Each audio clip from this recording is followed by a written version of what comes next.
ഇന്റർനെറ്റിൽ ആയിരക്കണക്കിന് വാട്സപ്പ് ഗ്രൂപ്പുകൾ ഓരോ ദിവസവും അപ്ഡേറ്റഡ് ആവുന്നുണ്ട്. ഇപ്പോൾ കേരളത്തിലുള്ള ഗ്രൂപ്പ് ആവട്ടെ, ഇന്ത്യയിലുള്ള ഗ്രൂപ്പ് ആവട്ടെ, ഏതെങ്കിലും കാറ്റഗറിയിൽപ്പെട്ട ഗ്രൂപ്പ് ആവട്ടെ, ആയിരക്കണക്കിന് ഗ്രൂപ്പുകൾ പബ്ലിക്കായിട്ട് ഷെയർ ചെയ്യപ്പെടുന്നുണ്ട്.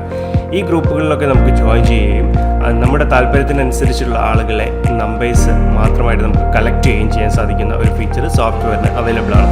അതിനു വേണ്ടിയിട്ട് ഇവിടെ grab WhatsApp group links from web page എന്ന് പറയുന്ന സെക്ഷനിൽ വരിക, ഗ്രാബ് നൗ ബട്ടൺ ക്ലിക്ക് ചെയ്യുക.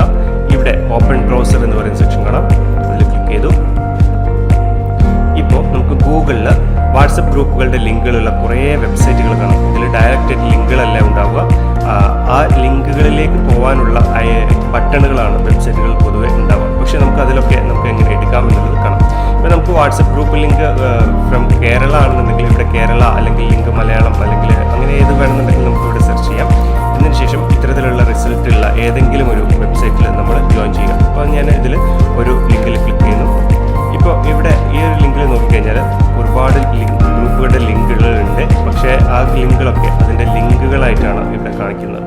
അതായത് ഈ ബട്ടൺ ക്ലിക്ക് ചെയ്ത് കഴിഞ്ഞാൽ ലിങ്കിലേക്ക് പോകുന്നുള്ളതാണ്. നമുക്കിത് ഒറ്റയടിക്ക് നമുക്ക് എടുത്തിട്ട് സോഫ്റ്റ്വെയറിലേക്ക് എടുക്കാനുള്ള ഓപ്ഷൻ ഇവിടെ അവൈലബിൾ അല്ല. സോ ഞാനിത് വീണ്ടും സോഫ്റ്റ്വെയറിലേക്ക് വന്നു. ശേഷം സ്റ്റാർട്ട് ഗ്രാബിംഗ് ക്ലിക്ക് ചെയ്തു. ഇപ്പോൾ സോഫ്റ്റ്വെയർ ആ വെബ്സൈറ്റിന് അവൈലബിൾ ആയിട്ടുള്ള മുഴുവൻ ഗ്രൂപ്പുകളുടെ ലിങ്കുകളും എടുത്തതിന് ശേഷം നമുക്കൊരു ഫയൽ തന്നിട്ടുണ്ട്. ഞാനത് സേവ് ചെയ്തു. ആ ഫയൽ ഓപ്പൺ ചെയ്ത് നോക്കാം. ഇപ്പോൾ ആ പേജിലുള്ള നൂറുകണക്കിന് വാട്സപ്പ് ഗ്രൂപ്പുകളുടെ ലിങ്കുകളെല്ലാം തന്നെ നമുക്ക് ഇത്തരത്തിലൊരു എക്സൽ ഷീറ്റായിട്ട് നമുക്ക് ലഭിച്ചിരിക്കുകയാണ്.